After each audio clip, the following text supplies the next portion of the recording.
Merhaba arkadaşlar, örgü kanalıma hoş geldiniz. Kız çocuklarımız için ve yetişkinler için bakın çok güzel bandana modeli yaptım. Pullarla süslediğim bir bandana modeli arkadaşlar. Ben bugün küçük bir kız çocuğu için yaptım bu bandanayı. Siz bu bandanayı arttırma sırasını daha fazla yaparak yetişkinler için de yapabilirsiniz. Her yaş çocuklarınızı da yapabilirsiniz arkadaşlar. 3 aylık çocuğunuza da yapabilirsiniz. 5-6 yaşındaki kız çocuğunuza da yapabilirsiniz. Bandana örgüsüne buradan bakın sihirli halka içine trabzan yaparak başlıyoruz. Arttırma sırasını dediğim gibi tercihinize göre siz istediğiniz kadar fazla veya az yapabilirsiniz. Bu bandana örgüsünde beyaz renkli iplik kullandım. Bakın bu ipliği kullandım arkadaşlar. Kullandığım iplik üzerinde 100 gram iplikte 250 metre var. Bu iplikten arkadaşlar bakın bunun gibi bir bandana olarak 3 tane yapabilirsiniz. Bu ölçüde bir bandana yapmak için bir yumak iplikten 3 bandana yapabilirsiniz. Daha büyük yapıyorsanız 2 bandana olur. Pul olarak da bakın şu şekilde pullar kullandım ben. Midye desenli pullar vardı. Bunu tuhafiyelerden alabilirsiniz arkadaşlar. Bakın şu şekilde yuvarlak olan da var. Siz tercihinize göre istediğiniz gibi pullar kullanabilirsiniz. Daha küçük ölçüde pullar da kullanabilirsiniz arkadaşlar. Her renk pul kullanarak bu bandana örgüsünü yapabilirsiniz. Tığ olarak 5 numara 3 milimetre tığ kullandım. Benim elim çok sıkı değil. Benim yaptığım tığ işi örgüler yumuşak oluyor. Sizin eliniz sıkıysa 3,5-4 milimetre tığ kullanırsanız çok daha güzel olur arkadaşlar. Ölçüsünü video sonunda ölçüyorum. Bakın burayı ölçtüm. Sizin bebeğinizin başına her türlü olur arkadaşlar. Bağlamalı olduğu için kullanışlı bir model. Bu ölçü yetişkinlere de olur arkadaşlar. Bağlamalı olduğu için bakın yetişkinler de çok rahat kullanır. Farklı bir bandana modeli yapmak isterseniz bakın çiçeklerle süslediğim bir bandana modeli yaptım. Bu pullar yerine çiçeklerle süslediğim bir bandana. Yine bu bandanayı da hem çocuklar için hem yetişkinler için yapabilirsiniz. Bu bandananın anlatımını yaptım. YouTube kanalıma yükledim. Bu bandananın olduğu YouTube linkini izlediğiniz bu videonun açıklama bölümüne ekliyorum. Siz o link üzerine tıklarsanız bunun gibi farklı modelde bandana da yapabilirsiniz. İplik tığı hazırlayalım. Hep birlikte bu kolay ve güzel tığ işi bandana örgüsüne başlayalım. Örgü kanalıma abone değilseniz abone olmayı unutmayın lütfen. İzlediğiniz videolarıma beğeni ve yorumlarınızı da yaparsanız çok sevinirim arkadaşlar. Sizlerden gelen beğeni ve yorumlar örgü kanalımın devamlılığı için çok önemli. Beğeni ve yorumlarıyla destek olan bütün arkadaşlara ayrıca teşekkür ederim. Hepinize kolay gelsin. İyi çalışmalar. Sihirli halka yaparak başlıyorum. Sihirli halkayı ben bu şekilde yapıyorum bakın.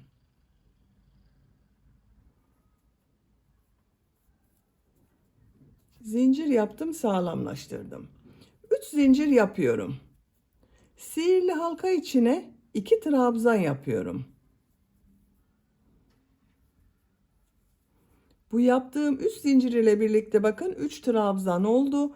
2 zincir yapıyorum. Sihirli halka içine 3 trabzan yapıyorum.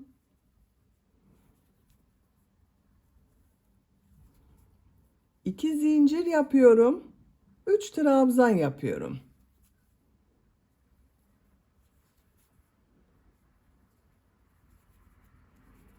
Bakın 3 trabzan yaptım. 2 zincir yaptım. 3 trabzan yaptım. 2 zincir yaptım. 3 trabzan yaptım. İplik ucunu çekiyorum. Bakın şu şekilde iplik ucunu çekiyorum. İplik ucunu sağlamlaştırıyorum. Bakın buraya alıyorum. Zincir yapıyorum. 3 zincir yapıyorum. Bakın 1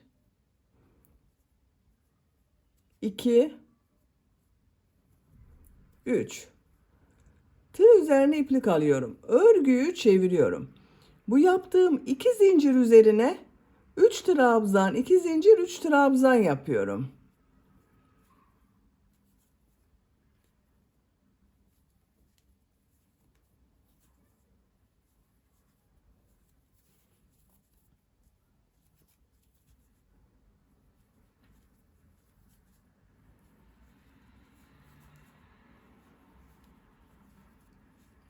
3 trabzan, 2 zincir, 3 trabzan yaptım. 5 zincir yapıyorum. Tığ üzerine iplik alıyorum. Bu 2 zincir üzerine 3 trabzan, 2 zincir, 3 trabzan yapıyorum.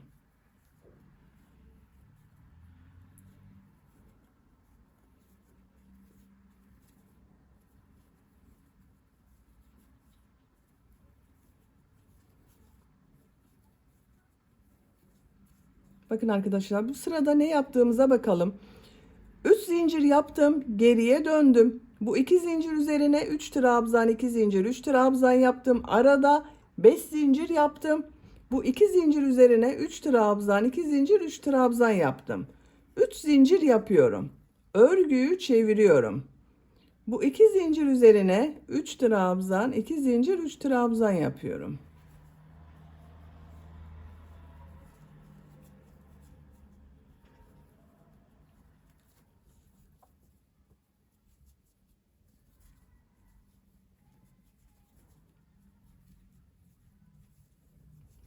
3 trabzan, 2 zincir, 3 trabzan yaptım. 5 zincir yapıyorum.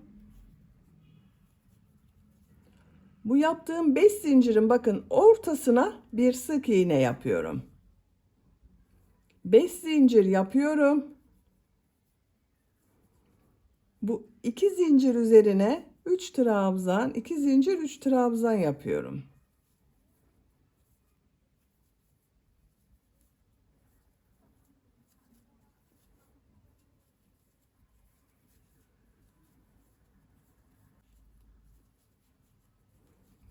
3 zincir yapıyorum. Örgüyü çeviriyorum. Bu 2 zincir üzerine 3 trabzan, 2 zincir, 3 trabzan yapıyorum.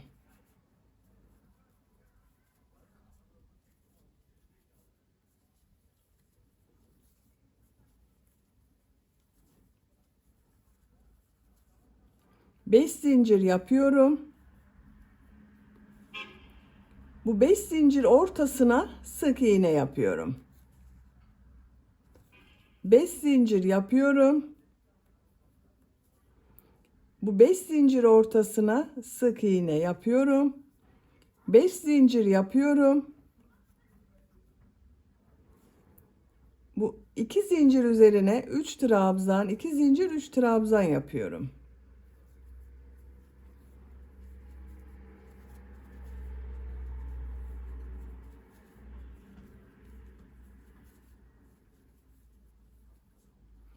Üç zincir yapıyorum.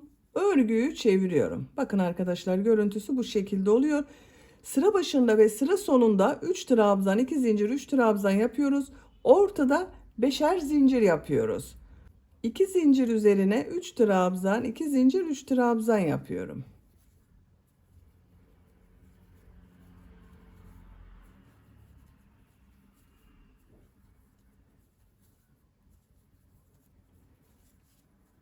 Beş zincir yapıyorum. Sık iğne yapıyorum. 5 zincir yapıyorum. Sık iğne yapıyorum. 5 zincir yapıyorum. Sık iğne yapıyorum. 5 zincir yapıyorum. 3 trabzan, 2 zincir, 3 trabzan yapıyorum.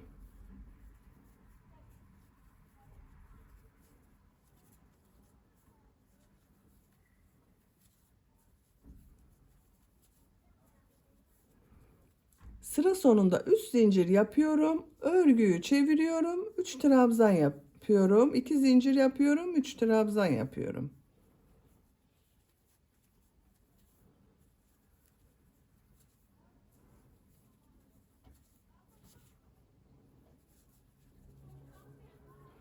Beş zincir yapıyorum. Sık iğne yapıyorum. Bakın arkadaşlar. Görüntüsü bu şekilde oluyor. File görüntüsü elde ediyoruz bakın ortada. Sıra başında ve sıra sonunda 3 trabzan, 2 zincir, 3 trabzan yapıyoruz.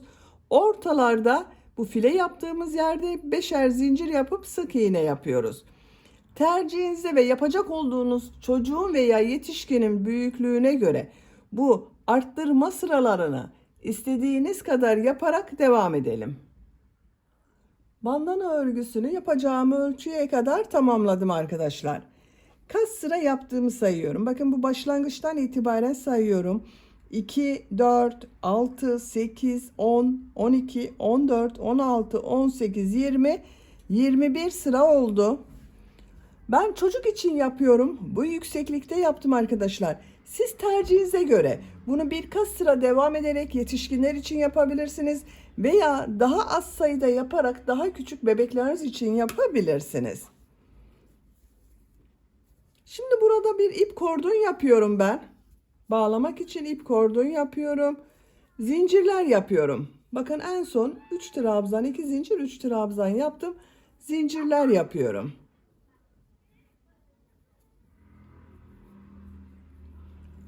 ...45 zincir yaptım arkadaşlar. Bakın çok sıkı zincirler yapmadım. Bu 45 zincirin kaç santimetre olduğunu ölçüyorum. 21 santimetre zincir uzunluğu yaptım. Siz tercihinize göre daha uzun da zincir yapabilirsiniz arkadaşlar.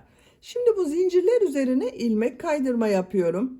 Bakın şu ilk ilmeği atlıyorum. Bu ilmeğe ilmek kaydırma yapıyorum.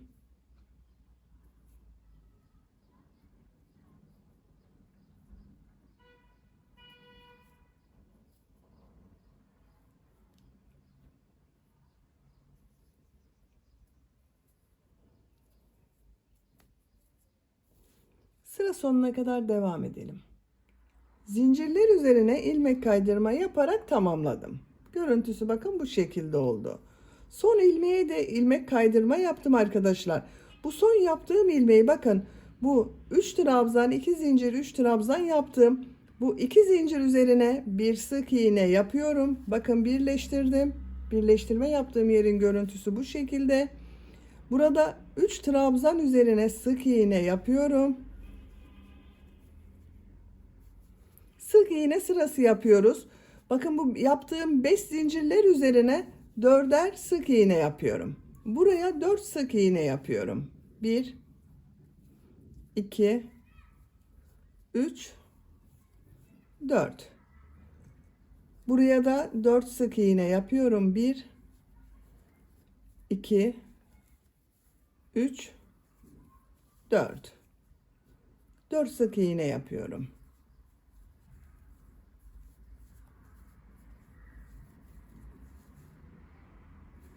Sıra sonuna kadar devam edelim. Buraya kadar bakın tamamladım. Görüntüsü bu şekilde oldu. Bu 3 ilmeğe sık iğne yapıyorum. Bu 2 zincir üzerine bir sık iğne yapıyorum. Buraya da ip kordon yapacağız arkadaşlar. Bunu kaç zincir yaptıysanız buraya da aynı sayıda zincir yapıyoruz. 45 zincir yapalım. 45 zincir yaptım. İlmek kaydırma yapıyorum. Bakın bir ilmek atlıyorum. İlmek kaydırma yapıyorum.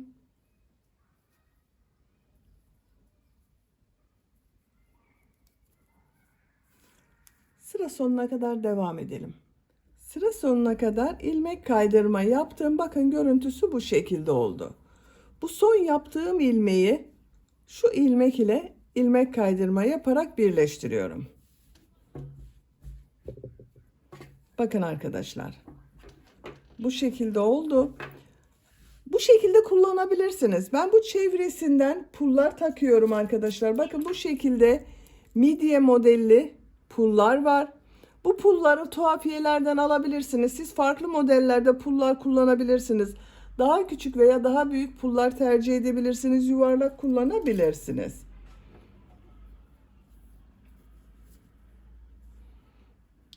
Üç zincir yapıyorum.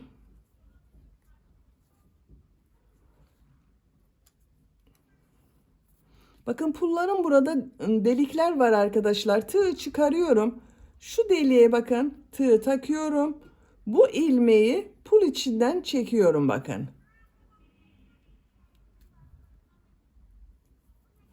Çok sıkı olmayan bakın buraya bir zincir yapıyor gibi yaptım. 3 zincir yapıyorum.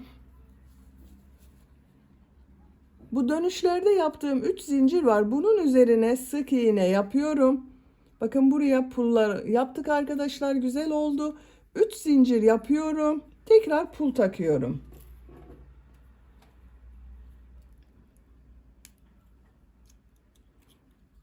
İlmeği pulun delik içinden çekiyorum bakın. Yine bakın çok sıkı yapmıyorum bu ilk ilmeği.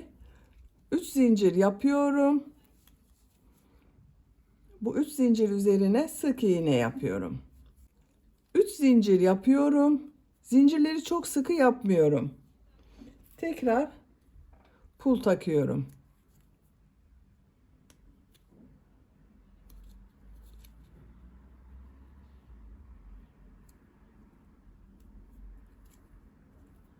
Sıkı yapmıyorum. 3 zincir yapıyorum.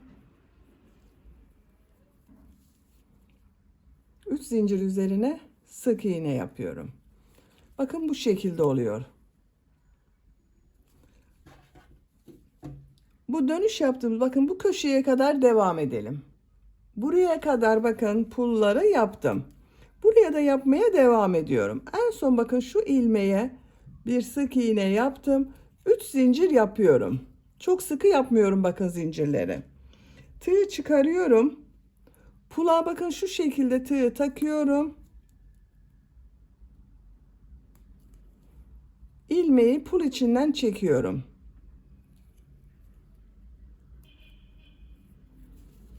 Bakın çok sıkı yapmıyorum burayı da.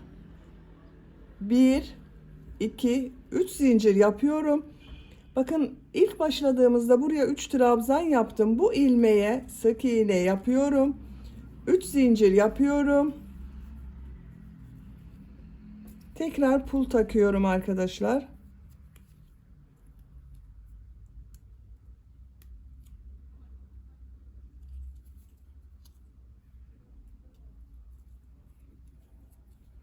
Üç zincir yapıyorum.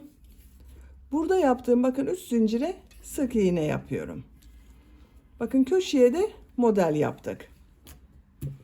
Sıra sonuna kadar devam edelim. Sıra sonuna kadar tamamladım. Son puldan sonra bakın 3 zincir yaptım. Bu yaptığım 3 zinciri bu ip kordon yaptığım bakın şu ilmeğe ilmek kaydırma yaparak birleştiriyorum. İpliği kesiyorum.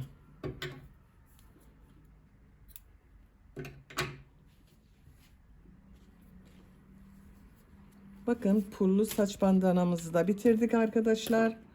Bu şekilde oldu. Bakın çok güzel oldu.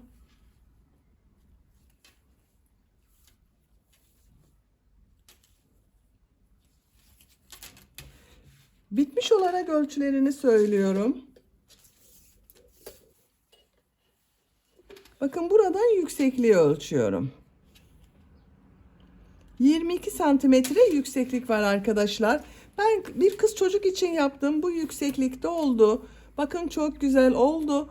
Beni dinlediğiniz ve izlediğiniz için hepinize çok teşekkür ederim.